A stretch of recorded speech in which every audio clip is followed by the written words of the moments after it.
We got to direct that energy. That's what our brain does. It's a compass. It directs us somewhere, and the emotion is the energy that drives us there. So when you have coherence in the brain, and you have coherence in the heart, now you have greater effects on the nature of reality.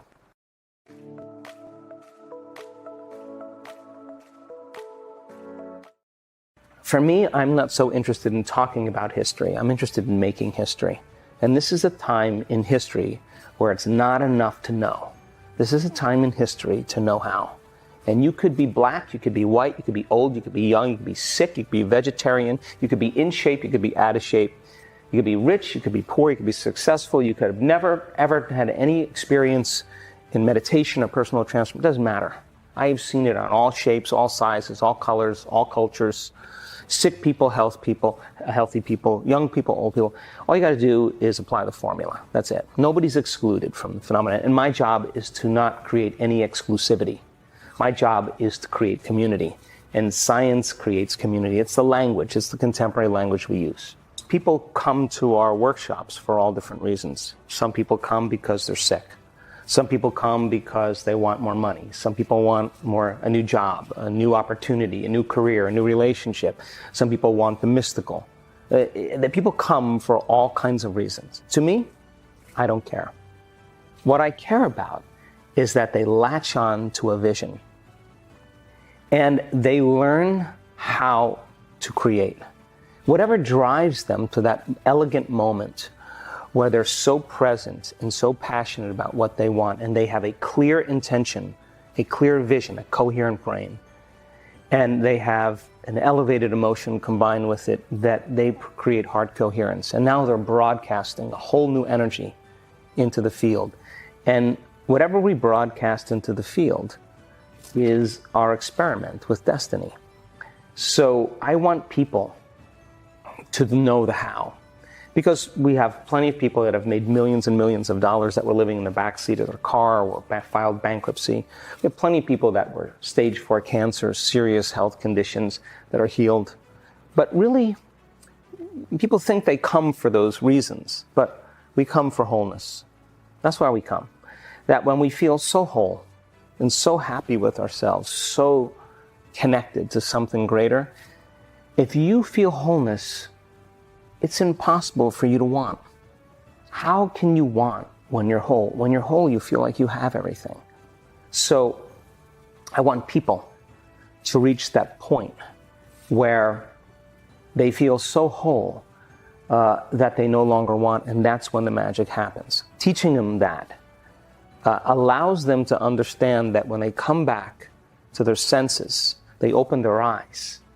They're not looking for the experience. They feel like it's already happened. And if you feel like it's already happened, why would you be looking for it? Then, if your body is conditioned emotionally into that future, you're not separate from the energy of your future. You're connected to it. But the moment you get in traffic and you start getting angry, you get on the line at the bank and you start getting impatient, or you're sitting in a staff meeting and you start judging a coworker, you just disconnected from the energy of the future, and now you're back to the energy of your past, and you've done nothing wrong. You just lost your connection to the future. Now, the importance of that is to notice that you're disconnected. And if you say to me, well, that person made me feel this way and think this way, I'd say, oh my gosh, you're back to the unconscious program of being a victim in your life. The victim is saying that someone or something is controlling how I think and feel. But a person who's producing outcomes in their life, all of a sudden they say, wow, the way I'm thinking and feeling is creating outcomes in my life. Now I'm a creator in my life, and now I believe less that I'm a victim in my life. Point one. Point number two is that people think that they want certain things because they're experiencing lack. And so they have to go about becoming the very person. So then, if we reframe it and you say, oh, I really want to be wealthy, I want all my needs met, and I'll say, really, why do you want to be wealthy? And they'll say, because I want freedom. I'd say, okay, well, let's focus on freedom. So now the person understands the sponsoring thought or the emotion. Why would you wait for your wealth to feel free? That's the Newtonian model of reality, of cause and effect, waiting for someone or something out there to take away this emptiness or lack. And what if I'm feeling this emotion is influencing certain thoughts, and how I think and feel creates my life. If I'm living in lack, I'm not going to create anything new. But if I say to you, hey, when you become that person, once you become it, then your reality is going to reorganize itself. Instead of living by cause and effect, let's teach you how to cause and effect. So then the person then is no longer interested in getting something in their environment when they realize it's about who they become. And all of a sudden now the emphasis or the interest is in becoming that person. And we have a week with those people, and I want them to walk as it, sit as it, stand as it, lay down as it. I want them to get in the habit of walking from their room to the ballroom. It's become the new habit.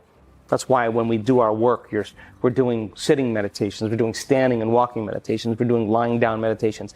I want it to become a new habit. I want them to become that person. So then, this happens thousands of times. People come for certain reasons. They come to heal their disease. And once they heal their disease, they realize it was never about healing their disease. You know what it was? It was about unlearning, breaking the habit, deprogramming, becoming conscious of their unconscious thoughts, becoming aware of their automatic habits and behaviors, noticing that they've been living in unworthiness and guilt for the last 25 years, but they're so used to living by that feeling, they don't even know it's guilt. It just feels like who they are.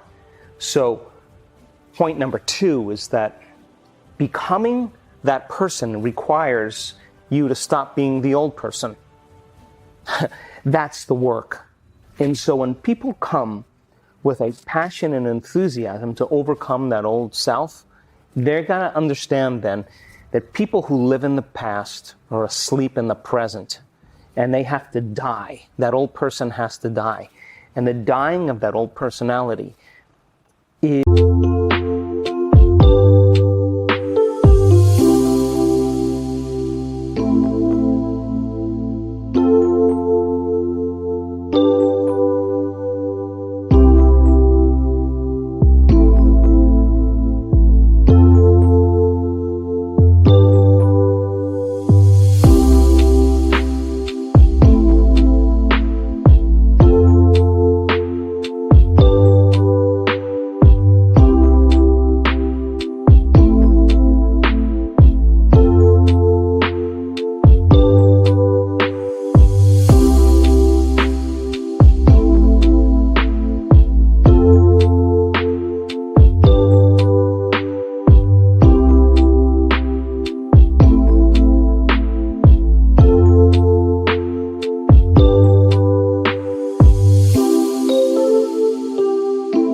is an uncomfortable process.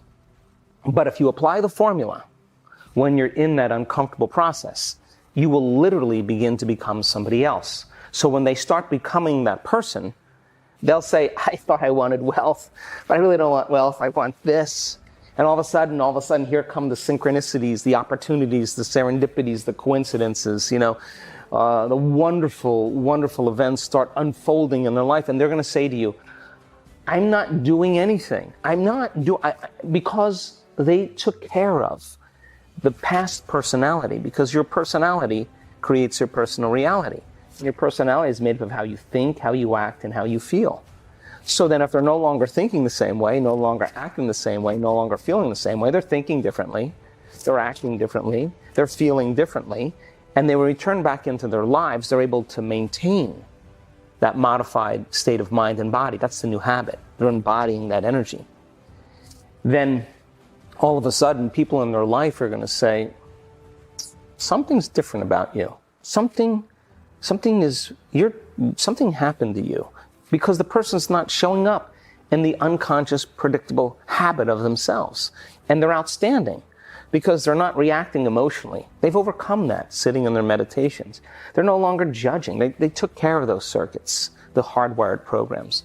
They're no longer blaming or complaining or making excuses because they sat for 2 hours and I let them sit in that emotion and those habits until they finally got beyond them. Now, that's the work. So that person that they've had to conquer, that person they've had to overcome, that they had to become conscious of so they would not go unconscious again. The side effect of that is self-love. The side effect of that is a level of satisfaction with yourself that allows you to be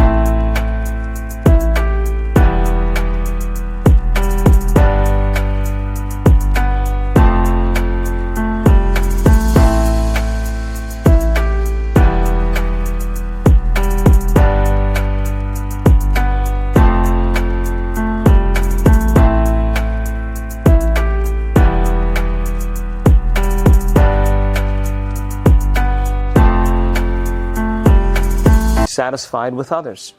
And people who judge themselves will judge others. People who hate themselves will hate others. People who are impatient with themselves will be impatient with others. People who abuse themselves will abuse others. People who love themselves will love others. People who feel a gratitude for their effort will have gratitude authentically in their life.